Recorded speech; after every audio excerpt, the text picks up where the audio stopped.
എൻ്റെ fasting glucose 120 അപ്പോൾ breakfast ഞാൻ എന്തോ ചെയ്യണം എന്നോർത്ത് അവസാനം ഞാനൊരു ഉപ്പുമാവെന്നോ എന്താ ഒരു നൂഡിൽസെന്നോ എന്ത് വേണമെങ്കിൽ പറയാം, ഇതാണ് ഉണ്ടാക്കിയത്.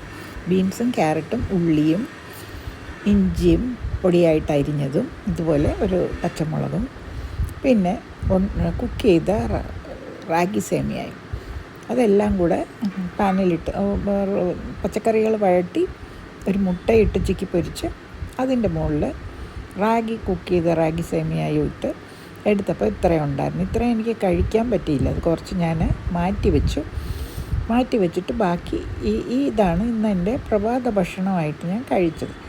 ഇത്രത്തോളം ഞാൻ മാറ്റി വെച്ചു. അത് അടുത്ത ദിവസം വൈകിട്ട് കഴിച്ചു. അത് കഴിഞ്ഞിട്ട് ഞാൻ 2-3 കഷ്ണം ആപ്പിളും കൂടെ കഴിച്ചു, വായിക്കൊരു രുചിക്ക് വേണ്ടി. അത് കഴിഞ്ഞ് 2 മണിക്കൂർ കഴിഞ്ഞപ്പോൾ ഷുഗർ 149. അപ്പോൾ ഇത് കൊള്ളാം.